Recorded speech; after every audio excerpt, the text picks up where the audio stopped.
Did you know that stress makes it almost impossible for the brain to acquire a new language? Hi friend, Potato here. I started learning Spanish sometime last year, and in January I gave it a bit of effort.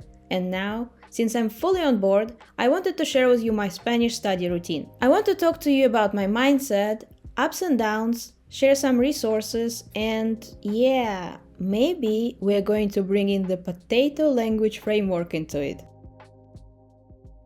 Since the start of the year, I've been focusing on 3 languages: Spanish, Japanese, and British Sign Language. And in February, my goal is to spend 23 hours on learning Spanish and 23 hours on learning Japanese, and then 12 hours on British Sign Language. That being said, I do not have a structured schedule or plan. I enjoy going with the flow. Moreover, I'm taking more of an immersive approach with Spanish, where I do not force the language down my throat, and I try to learn through consuming content and speaking as much as possible. During the last week of January, my anxiety was through the roof, which you probably can see here as I'm jumping from one resource to another. Well, what happened was, I wrote down word of the day and their sentences from the past few days. Then I thought, I want to use the song app. I got bored on it, so I went back to the dictionary app and wrote down a few sentences about my routines, and then I was like, it would be nice to learn a few more words about the routines. So I went through a routines list on Drops, and then finally I got around to my new grammar book and I read about adjectives, did an exercise and wrote a sentence or two. What a chaotic day. It is what it is, or it was what it was. So let's look a bit closer on all the resources I mentioned.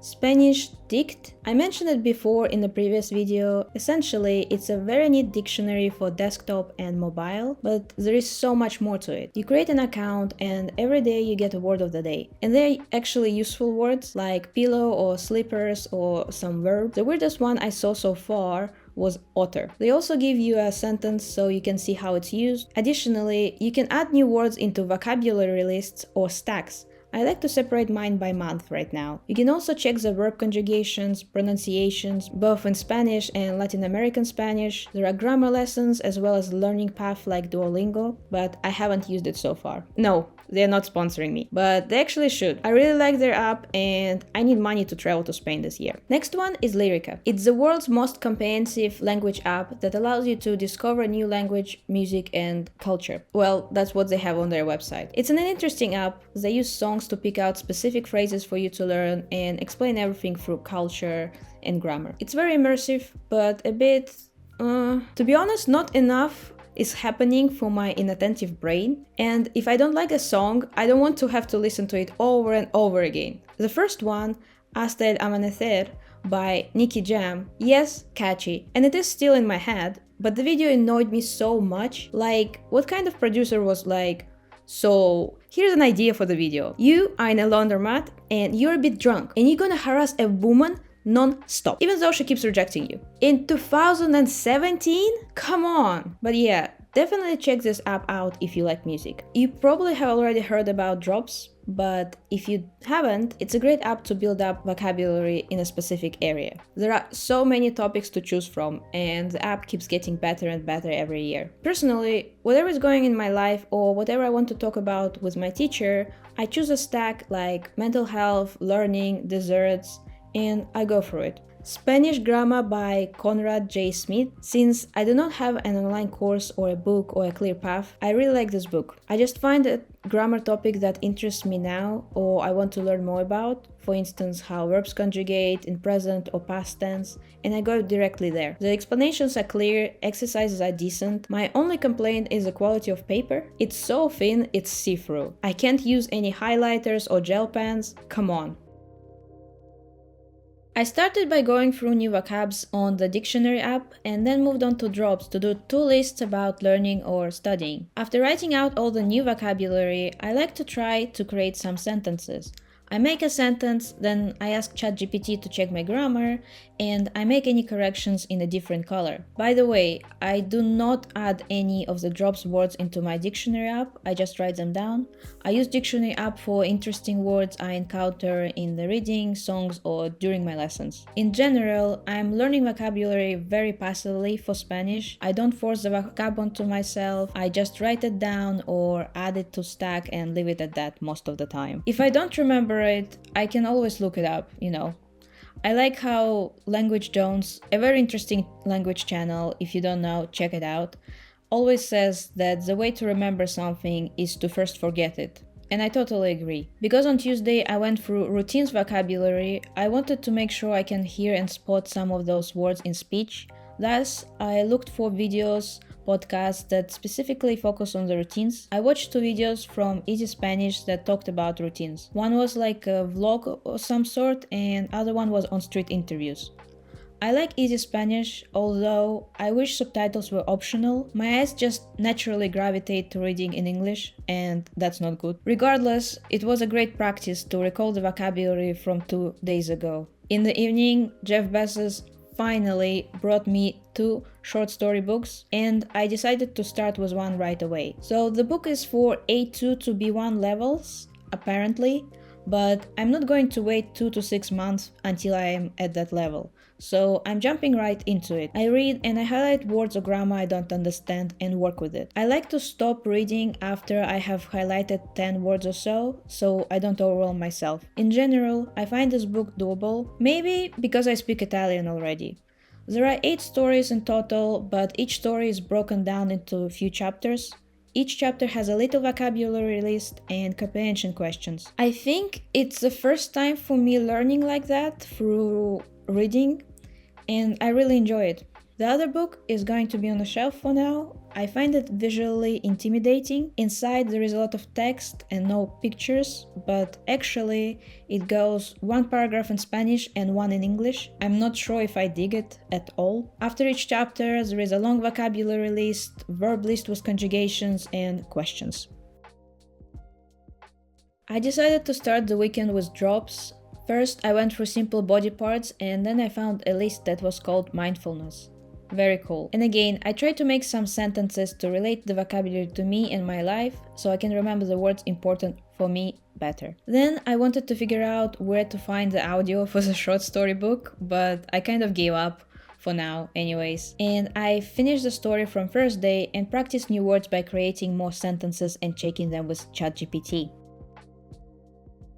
So far, my routine might seem a bit boring or repetitive, but it's a routine. And honestly, I really love it. I have already discovered that I'm interested in language learning in the past few years, but Spanish makes me realize how actually passionate I am about languages, different cultures, and linguistics.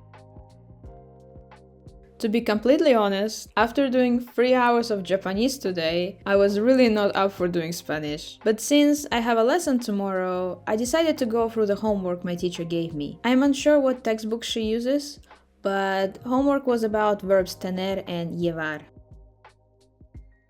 I had a 45-minute Spanish lesson in the morning. I think I said it before, but I really like my teacher. I always leave my lessons in high spirits, wanting to learn more. We usually do a bit of small talk in the beginning, and then she explains me some grammar. She always happy to listen to me speak as much Spanish as I can, even though I can't say too much yet and I only know present tense and sometimes I need to fall back on English. She still will listen patiently and correct any grammar that I should know, like verb forms or if I'm missing articles. And she will not focus on parts I haven't learned yet. My teacher definitely makes me want to speak. For instance, with Japanese, I prefer to consume content like anime and read manga, and I'm not too fired up to chat. But with Spanish, it seems the opposite.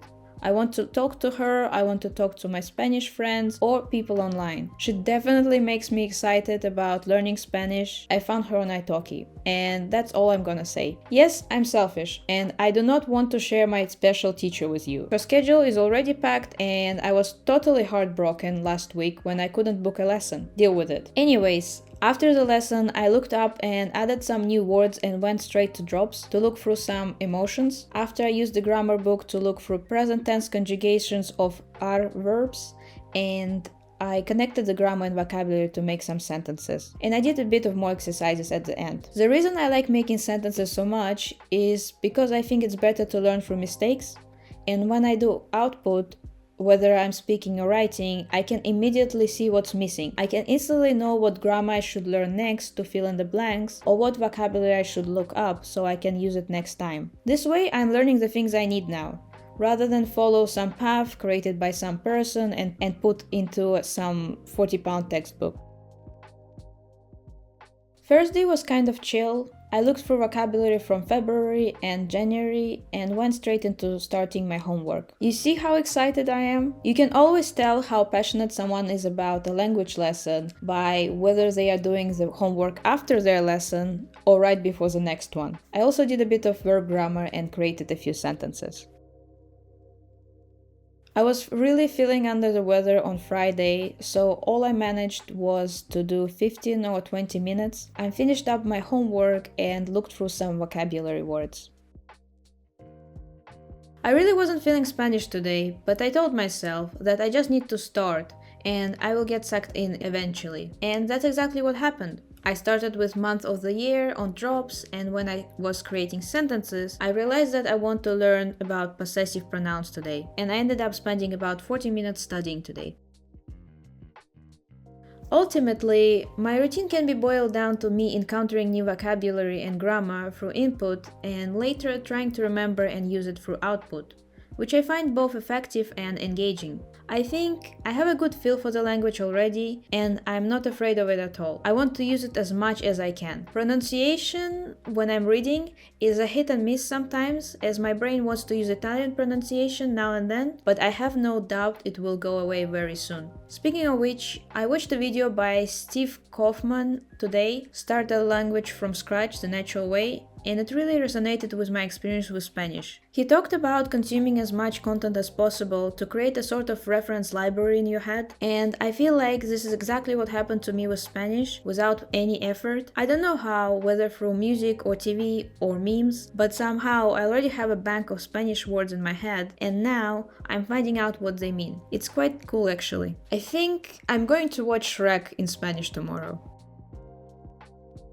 It is time for Potato Language Framework! If you do not know, Potato Language Framework is a way of learning a language successfully. Essentially, you need 5 things. Something to read, to watch, to listen to interact with, and something to look forward to. So let's see how I'm doing based on the past 2 weeks. Something to read, short storybook, check. Something to watch, easy Spanish on YouTube and movies, check. Something to listen to, you know I hate podcasts, but I made a Spanish song playlist. I will leave it in the description below. Check. Something or someone to interact with, my lovely Spanish teacher. Check. And something to look forward to. Well, we were actually planning to go to Spain for Valentine's Day, but it didn't work out. I still hope to make it to Spain this year. Check. And I want to find a Spanish singing teacher. Check. And maybe another Spanish teacher just for conversation. Check. And also, have you noticed the flower on my head? I feel bonita. Check. I think